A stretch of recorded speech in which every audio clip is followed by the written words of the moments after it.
Hi ಎಲ್ಲರಿಗೂ ನಮಸ್ಕಾರ. ನಾನು ನಿಮ್ಮ ರೆಹಮಾನ್ ಹಾಸನ್. ಭಾರತ ಮತ್ತು ಇಂಗ್ಲೆಂಡ್ ನಡುವೆ ನಡೆದಂತಹ 5ನೇ ಟೆಸ್ಟ್ ಓವೆಲ್ನಲ್ಲಿ ನಡೆದಂತಹ ಈ ಒಂದು ಪಂದ್ಯದಲ್ಲಿ ಭಾರತ ರೋಚಕ ಗೆಲುವನ್ನು ದಾಖಲಿಸಿದೆ. ಬಹುಶಃ ನಿನ್ನೆ ನಡೆದಂತಹ ಆಟದ ರೀತಿ ಇವತ್ತು ಆಟ ಆರಂಭವಾದಾಗಲೂ ಕೂಡ ಸಾಕಷ್ಟು ಜನ ಅಂದ್ಕೊಂಡಿದ್ರು ಬಹುಶಃ ಇವತ್ತು ಭಾರತ ಗೆಲ್ಲಲಿಕ್ಕಿಲ್ಲ, ಯಾಕಂದರೆ ಇಂಗ್ಲೆಂಡ್ ಆಟಗಾರರು ಬಹುಶಃ ಆಡಬಹುದು, ಯಾಕಂದರೆ ಟಾರ್ಗೆಟ್ ಇರೋದೇ ಬಹಳ ಕಮ್ಮಿ. ಸೊ ಹಾಗಾಗಿ ಆಡ್ಕೋತಾರೆ. ಇನ್ನೇನು 35-36 ರನ್ ಬೇಕಾಗಿದ್ದು ಇವತ್ತು ಆಟ ಸ್ಟಾರ್ಟ್ ಮಾಡಿದಾಗ. ಸೊ ಹಾಗಾಗಿ ಬಹುಶಃ ಇವತ್ತು ನಿರಾಯಾಸವಾಗಿ ಗೆಲುವನ್ನು ದಾಖಲಿಸ್ತಾರೆ ಅಂಥೇಳಿ ಅಂದ್ಕೊಂಡಿದ್ರು. ಆದರೆ ಎಲ್ಲರ ಆ ಒಂದು ಎಕ್ಸ್ಪೆಕ್ಟೇಷನ್ಗಳು ಅಥವಾ ಆ ಮೂದಲಿಕೆ ಏನಿತ್ತಲ್ಲ, ಏನು ಭಾರತ ಇವತ್ತು ಗೆಲ್ಲಲ್ಲ ಅನ್ನುವಂಥ ಒಂದು ಮಾತುಗಳು, ಅದನ್ನೆಲ್ಲ ಹುಸಿಗೊಳಿಸಿ ಭಾರತ ಇವತ್ತು ಇತಿಹಾಸ ಬರೆದಿದೆ. ಯಾಕಂದರೆ ಕಮ್ಮಿ ಟೋಟಲನ್ನು ಕೂಡ ಡಿಫೆಂಡ್ ಮಾಡಿ ಆ ಕಮ್ಮಿ ರನ್ಗಳ ಅಂತರದಲ್ಲಿ ವಿಕೆಟ್ಗಳನ್ನು ತೆಗೆದಂಥ ರೀತಿ, ನಮ್ಮ ಭಾರತೀಯ ಬೌಲರ್ಸ್ ಬೌಲಿಂಗ್ ಮಾಡಿದಂಥ ರೀತಿ ನಿಜಕ್ಕೂ ಅದ್ಭುತ. ಅದರಲ್ಲೂ ನಮ್ಮ ಕನ್ನಡಿಗ ಪ್ರಸಿದ್ಧ ಕೃಷ್ಣ ಜೊತೆಗೆ ಮೊಹಮ್ಮದ್ ಸಿರಾಜ್ ಇಬ್ಬರೂ ಕೂಡ ಟರಫಿಕ್ ಬೌಲಿಂಗ್. ಇವತ್ತು ಬಹುಶಃ ನಾವು ಇವತ್ತಿನ ಈ ವರ್ಡ್ ಯೂಸ್ ಮಾಡಲೇಬೇಕು.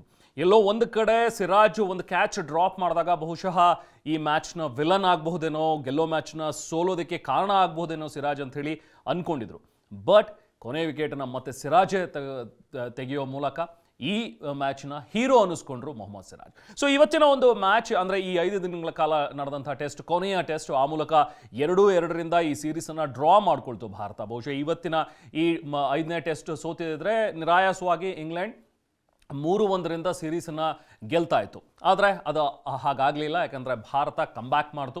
ಸೊ ಹಾಗಾಗಿ ಈ ಸೀರೀಸನ್ನು ಡ್ರಾ ಮಾಡ್ಕೊಳ್ತು. ಈ ಮ್ಯಾಚ್ 5th ಟೆಸ್ಟ್ ಹೇಗಿತ್ತು ಅನ್ನುವಂಥದ್ರ ಬಗ್ಗೆ ಸ್ವಲ್ಪ ಡೀಟೇಲ್ಸ್ ನಾವು ನೋಡ್ತಾ ಹೋಗೋಣ.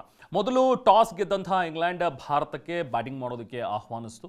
ಸೊ ಅದರಂತೆ ಭಾರತ ಕೂಡ ಮೊದಲ ಇನ್ನಿಂಗ್ಸನ್ನು ಆರಂಭಿಸ್ತು. ಆದರೆ ಬಹುಶಃ ಅಷ್ಟು ತುಂಬಾ ಚೆನ್ನಾಗಿ ಭಾರತ ಆಡ್ತು ಅನ್ನುವಂಥದ್ದನ್ನು ಹೇಳೋದು ಇಲ್ಲಿ ಕಷ್ಟ. ಇವತ್ತಿನ ಒಂದು ಮೊದಲ ಇನ್ನಿಂಗ್ಸ್ನಲ್ಲಿ ಭಾರತ ಆಡಿದಂಥ ರೀತಿ, ಯಾಕಂದರೆ ಕೇವಲ 224 ರನ್ಗಳಿಗೆ ಆಲ್ಔಟ್ ಆಗುತ್ತೆ ಭಾರತ. ಇಡೀ ಟೀಮ್ ಕೊಲ್ಯಾಪ್ಸ್ ಆಗುತ್ತೆ. ಅದರಲ್ಲಿ ಕರುಣ್ ನಾಯರ್ 57 ರನ್ಗಳು, ಸಾಯಿ ಸುದರ್ಶನ್ 38 ರನ್ಗಳನ್ನು ಗಳಿಸಿದ್ದು ಬಿಟ್ಟರೆ ಬೇರೆ ಇನ್ಯಾವ ಬ್ಯಾಟ್ಸ್ಮನ್ ಕೂಡ ನೆಲಕಚ್ಚಿ ಆಡೋದ್ರಲ್ಲಿ ವಿಫಲರಾದರು. ಬಹುಶಃ ಆಗ ಕೆಲವೊಂದಷ್ಟು ಟೀಕೆಗಳು ಬಂದವು. ಈ ಟೀಮನ್ನು ನಾವು ಟೆಸ್ಟ್ ಟೀಮ್ ಅಂತ ಹೇಗೆ ಕರೆಯೋದಕ್ಕೆ ಸಾಧ್ಯ, ಎಲ್ಲರೂ ಈ ರೀತಿಯಾಗಿ ಔಟ್ ಆಗಿ ಹೋಗ್ತಾ ಇದ್ದಾರೆ, ಯಾರು ಕೂಡ ನೆಲಕಚ್ಚಿ ಆಡೋದೇ ಇಲ್ಲ, ಇಲ್ಲಿ ಟೀಮ್ನಲ್ಲಿ ಯಾವ ಆ ಥರ ಬ್ಯಾಟ್ಸ್ಮನ್ಗಳೇ ಇಲ್ಲ ಅನ್ನುವಂಥದ್ರ ಬಗ್ಗೆ ಟೀಕೆಗಳು ವ್ಯಕ್ತವಾದವು. ಅಫ್ಕೋರ್ಸ್ ಅದಾದ ನಂತರ ಇಂಗ್ಲೆಂಡ್ ಬ್ಯಾಟಿಂಗ್ ಆರಂಭಿಸ್ತು. ಸೊ ಆಗ ಭಾರತದ ಬೌಲಿಂಗ್ ಅಟ್ಯಾಕ್ ತುಂಬಾ ಚೆನ್ನಾಗಿತ್ತು. ಒಂದು ಕಡೆಯಿಂದ ಪ್ರಸಿದ್ಧ ಕೃಷ್ಣ, ಇನ್ನೊಂದು ಕಡೆಯಿಂದ ಮೊಹಮ್ಮದ್ ಸಿರಾಜ್ ಉತ್ತಮವಾಗಿ ಬೌಲಿಂಗ್ ದಾಳಿ ಸಂಘಟಿಸಿದ್ರು. ಸೊ ಹಾಗಾಗಿ ಇಂಗ್ಲೆಂಡನ್ನು ಕೂಡ ಕೇವಲ 247 ರನ್ಗಳಿಗೆ ಆಲ್ಔಟ್ ಮಾಡ್ತು ಭಾರತ. ಅದರಲ್ಲಿ ಪ್ರಸಿದ್ಧ ಕೃಷ್ಣ 4 ವಿಕೆಟ್ಗಳನ್ನು ಪಡೆದುಕೊಂಡ್ರೆ ಮೊಹಮ್ಮದ್ ಸಿರಾಜ್ ಕೂಡ 4 ವಿಕೆಟ್ಗಳನ್ನು ಪಡೆದು ಮಿಂಚಿದ್ರು. ಮೊದಲ ಇನ್ನಿಂಗ್ಸ್ನಲ್ಲಿ ಹೀರೋ ಅನ್ನಿಸ್ಕೊಂಡ್ರು. ನೆಕ್ಸ್ಟ್ ಸ್ಟಾರ್ಟ್ ಆಗಿದ್ದು 2ನೇ ಇನ್ನಿಂಗ್ಸ್. ಸೊ 2ನೇ ಇನ್ನಿಂಗ್ಸ್ನಲ್ಲಿ ಭಾರತೀಯ ಬ್ಯಾಟ್ಸ್ಮನ್ಗಳು ಅತ್ಯದ್ಭುತವಾಗಿ ಪ್ರದರ್ಶನ ನೀಡಿದ್ರು. ಯಾರೆಲ್ಲ ಮೊದಲ ಇನ್ನಿಂಗ್ಸ್ನಲ್ಲಿ ಫ್ಲಾಪ್ ಆಗಿದ್ರಲ್ಲ, ಆರಂಭಿಕರೆಲ್ಲರೂ ಕೂಡ ಫ್ಲಾಪ್ ಆಗಿದ್ರು. ಬಟ್ 2ನೇ ಇನ್ನಿಂಗ್ಸ್ನಲ್ಲಿ ತುಂಬ ಚೆನ್ನಾಗಿ ಬ್ಯಾಟಿಂಗ್ ಆಡಿದಂಥ ಭಾರತ 396 ರನ್ಗಳನ್ನು ಇಲ್ಲಿ ಗಳಿಸಿತು. ಇದರಲ್ಲಿ ಯಶಸ್ವಿ ಜೈಸ್ವಾಲ್ ಸೆಂಚುರಿ ಬಾರಿಸಿದ್ರು, 118 ರನ್ಗಳು. ಆಕಾಶ್ ದೀಪ್ 66 ರನ್ಗಳನ್ನು ಗಳಿಸಿ ಹಾಫ್ ಸೆಂಚುರಿ ಮಾಡಿದ್ರು. ಇನ್ನು ರವೀಂದ್ರ ಜಡೇಜಾ ಈ ಇಡೀ ಸೀರೀಸ್ ಉದ್ದಕ್ಕೂ ಕೂಡ ಅತ್ಯುತ್ತಮವಾಗಿ ಬ್ಯಾಟಿಂಗ್ ಮಾಡುವಂಥ ರವೀಂದ್ರ ಜಡೇಜಾ 53 ರನ್ಗಳು. ಇನ್ನು ವಾಷಿಂಗ್ಟನ್ ಸುಂದರ್ ಕೂಡ 53 ರನ್ಗಳ ಉಪಯುಕ್ತವಾದಂಥ ಕಾಣಿಕೆಯನ್ನು ಭಾರತದ 2ನೇ ಇನ್ನಿಂಗ್ಸ್ನಲ್ಲಿ ಜೋಡಿಸಿದ್ರು. ಸೊ ಟಾರ್ಗೆಟ್ ಇದ್ದಿದ್ದು 374, ಅಂದರೆ ಇಂಗ್ಲೆಂಡ್ ಈ ಮ್ಯಾಚ್ನ ಗೆಲ್ಲಬೇಕು ಅನ್ನುವಂಥದ್ದಿದ್ರೆ 374 ರನ್ಗಳ ಟಾರ್ಗೆಟನ್ನು ಸೆಟ್ ಮಾಡಿತ್ತು. ಆದರೆ ಇಂಗ್ಲೆಂಡ್ ಬ್ಯಾಟಿಂಗ್ ಆರಂಭಿಸಿದಾಗ ಬಹುಶಃ ಅನಿಸಿತ್ತು ನಿರಾಯಾಸವಾಗಿ ಬಹುಶಃ ಗೆಲ್ಬೋದು ಅಥವಾ ಡ್ರಾ ಆದರೂ ಖಂಡಿತವಾಗ್ಲೂ ಇಂಗ್ಲೆಂಡ್ ಮಾಡಿಕೊಳ್ಳುತ್ತೆ ಅಂತ. ಆದರೆ ಕೊನೆಗೆ 367 ರನ್ಗಳಿಗೆ ಇಂಗ್ಲೆಂಡ್ ತಂಡ ಆಲ್ಔಟ್ ಆಯಿತು. ಇದರಲ್ಲೂ ಕೂಡ ಲಾಸ್ಟ್ ಇನ್ನಿಂಗ್ಸ್ನಲ್ಲಿ ಹೀರೋ ಅನ್ಸ್ಕೊಂಡಿದ್ದು ಮೊಹಮ್ಮದ್ ಸಿರಾಜ್ 5 ವಿಕೆಟ್ಗಳನ್ನು ತಗೊಂಡ್ರು. ಪ್ರಸಿದ್ಧ ಕೃಷ್ಣ ನಮ್ಮ ಕನ್ನಡಿಗ 4 ವಿಕೆಟ್ಗಳನ್ನು ಪಡೆದು ಮಿಂಚಿದ್ರು. ಸೊ ನಿನ್ನೆ 4ನೇ ದಿನದ ಆಟ ಏನಿತ್ತಲ್ಲ, 4ನೇ ದಿನದ ಆಟನೇ ತುಂಬಾ ಕ್ರೂಷಿಯಲ್ ಆಗಿತ್ತು. ಯಾಕಂದರೆ ನಿನ್ನೆ ಆಟ ಆಡ್ತಾ ಇದ್ದಂತಹ ಸಂದರ್ಭದಲ್ಲಿ 301 ರನ್ಗೆ 374 ಬೇಕಾಗಿರೋದು ಟಾರ್ಗೆಟ್. ಅದರಲ್ಲಿ 301 ರನ್ಗಳನ್ನು ಆರಾಮವಾಗಿ ಗಳಿಸಿತ್ತು ಇಂಗ್ಲೆಂಡ್ ಟೀಮ್. ಕೇವಲ 3 ವಿಕೆಟ್ಗಳನ್ನು ಮಾತ್ರ ಕಳ್ಕೊಂಡಿತ್ತು. ಇನ್ನೇನು ಕೈ ಚೆಲ್ತು ಭಾರತ ಅಂತಾನೆ ಎಲ್ಲರೂ ಕೂಡ ಅಂದ್ಕೊಂಡಿದ್ರು, ನಿರಾಯಾಸವಾಗಿ ಇಂಗ್ಲೆಂಡ್ ಗೆದ್ದು ಬಿಡುತ್ತೆ ಅಂತೇಳಿ.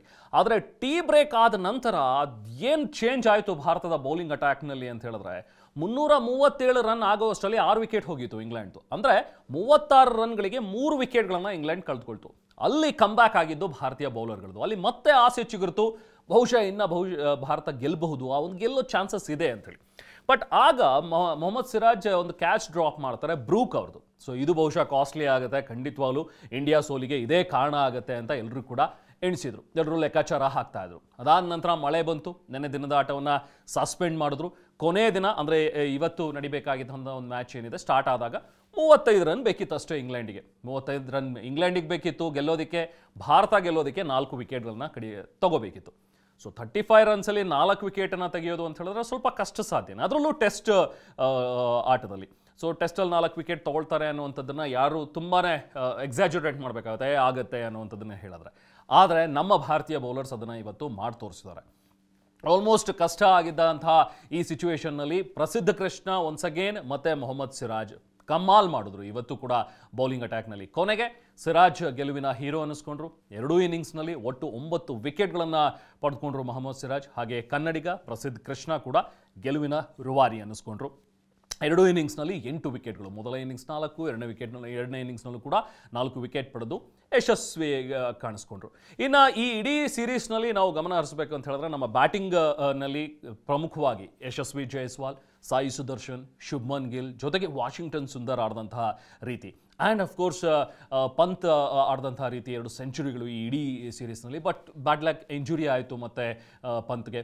ಸೊ ಆ್ಯಂಡ್ ರವೀಂದ್ರ ಜಡೇಜಾ ನಾವು ಮರೆಯೋ ಹಾಗಿಲ್ಲ. ರವೀಂದ್ರ ಜಡೇಜಾ ಸೀರೀಸ್ ಉದ್ದಕ್ಕೂ ಕೂಡ ರವೀಂದ್ರ ಜಡೇಜಾ ಅವರ ಕಾಂಟ್ರಿಬ್ಯೂಷನ್ ಟೀಮ್ಗೆ ತುಂಬಾ ಗಮನ ಸೆಳೆದಿದ್ದು. ಇಡೀ ಸೀರೀಸ್ ಉದ್ದಕ್ಕೂ ಕೂಡ ಅತ್ಯುತ್ತಮವಾಗಿ ಆಟ ಆಡಿದಂಥ ನಮ್ಮ ಇಡೀ ತಂಡಕ್ಕೆ ಇವತ್ತಿನ ಈ ಗೆಲುವಿನ ಶ್ರೇಯ ಖಂಡಿತವಾಗ್ಲೂ ಸಲ್ಲಲೇಬೇಕು. ಸೊ ಅಲ್ಲಿಗೆ ಮೊದಲ ಟೆಸ್ಟ್ನ ಇಂಗ್ಲೆಂಡ್ ಗೆದ್ದಿತ್ತು, 2ನೇ ಟೆಸ್ಟನ್ನು ಮತ್ತು ಭಾರತ ಗೆಲ್ತು, 3ನೇ ಟೆಸ್ಟ್ ಇಂಗ್ಲೆಂಡ್ ಗೆಲ್ತು, ನಂತರ ಆಗಿದ್ದು 4ನೇ ಟೆಸ್ಟ್ ಅದು ಡ್ರಾ ಆಯಿತು. ಅಲ್ಲಿಗೆ 2-1 ಸೀರೀಸ್ನಲ್ಲಿ ಮುನ್ನಡೆಯನ್ನು ಪಡ್ಕೊಂಡಿದ್ದಂತಹ ಇಂಗ್ಲೆಂಡ್ ಎಲ್ಲೋ ಇವತ್ತಿನ ಒಂದು ಮ್ಯಾಚ್ ಅಥವಾ ಇವತ್ತಿನ 5ನೇ ಟೆಸ್ಟ್ ಕೂಡ ಗೆದ್ದು ಮುಂದಕ್ಕೆ ಹೋಗುತ್ತೆ, ಬಹುಶಃ ಸೀರೀಸ್ ಗೆಲ್ಲುತ್ತೆ ಅಂತ ಹೇಳಿ ಅಂದ್ಕೊಂಡಿದ್ರು. ಬಟ್ ಅದನ್ನು ನಿರೀಕ್ಷೆಯನ್ನು ಸುಳ್ಳುಗೊಳಿಸಿ ಭಾರತೀಯ ಆಟಗಾರರು ಅತ್ಯುತ್ತಮವಾಗಿ ಆಟ ಆಡಿದ್ರು, 5ನೇ ಟೆಸ್ಟನ್ನು ಗೆದ್ದರು. ಸೊ ಅಲ್ಲಿಗೆ 2-2ರಿಂದ ಇಂಗ್ಲೆಂಡ್ಗೆ ಸಮಬಲವನ್ನು ಸಾಧಿಸಿದ್ರು, ಅಂದರೆ ಸೀರೀಸನ್ನು ಡ್ರಾ ಮಾಡಿಕೊಳ್ತು. ಅಫ್ಕೋರ್ಸ್ ಇವತ್ತಿನ ಒಂದು ಈ ಮ್ಯಾಚ್ ಏನಿದೆ ಪ್ರತಿಯೊಬ್ಬ ಭಾರತೀಯನಿಗೂ ಕೂಡ ಖುಷಿ ಪಡುವಂಥ ಒಂದು ಮ್ಯಾಚ್. ಯಾಕಂದರೆ ಯಾವುದೇ ಏಕದಿನ ಪಂದ್ಯಕ್ಕೂ ಯಾವುದೇ T20 ಮ್ಯಾಚ್ಗೂ ಕಮ್ಮಿ ಇಲ್ಲದೆ ಇರುವಂಥ ಒಂದು ರೋಚಕತೆ ಟೆಸ್ಟ್ ಮ್ಯಾಚ್ನಲ್ಲಿತ್ತು. ಈ ಥರದ ಒಂದಷ್ಟು ಟೆಸ್ಟ್ ಮ್ಯಾಚ್ಗಳು ನೋಡೋದಕ್ಕೆ ಪ್ರತಿಯೊಬ್ಬ ಕ್ರಿಕೆಟ್ ಲವರ್ಸ್ ಕೂಡ ಇಷ್ಟಪಡ್ತಾರೆ. ನಿಮಗೇನು ಅನಿಸ್ತು